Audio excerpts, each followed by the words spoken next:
यानंतर राज्याच्या राजकीय वर्तुळातून एक महत्त्वाची घडामोड। राष्ट्रवादी काँग्रेस शरद पवार पक्षाचे आमदार जयंत पाटील यांनी गुरुवारी उपमुख्यमंत्री एकनाथ शिंदे यांची भेट घेतली।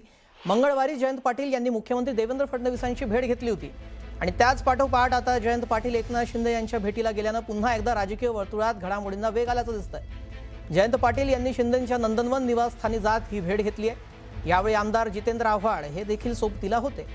या भेटीमुळे राजकीय वर्तुळामध्ये पुन्हा एकदा चर्चांना उधाण आलंय। जवळपास तासभर दोन्ही नेते नंदनवन बंगल्यावरच होते।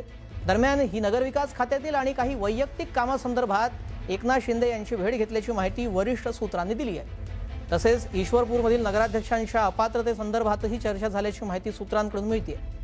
दरम्यान या भेटीमध्ये आणखी कोणत्या मुद्द्यावर चर्चा झाली याची माहिती अद्याप समोर आलेली नाही।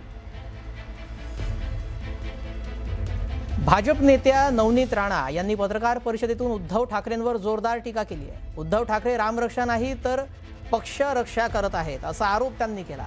तसेच राम मंदिर उद्घाटनावेळी अयोध्येला का गेले नाहीत असा सवालही त्यांनी उपस्थित केला।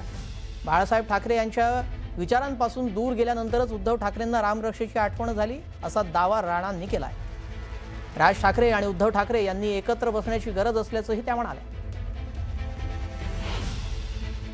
पक्ष बर्बाद झाल्यानंतर, आमदार सगळे गेल्यानंतर, खासदार सगळे गेल्यानंतर जनाब उद्धव ठाकरेजींना रामललाची आठवण आली, राम रक्षाची आठवण आली, हनुमान चालीसाची आठवण आली। तर जनाब उद्धव ठाकरेजी उत्तर द्या की जेव्हा अयोध्यामध्ये एवढा भव्य मंदिरचं सगळे लोक तिथे गेले तर तुम्ही दर्शनाला का नाही गेले, त्याच्यावर उत्तर द्या।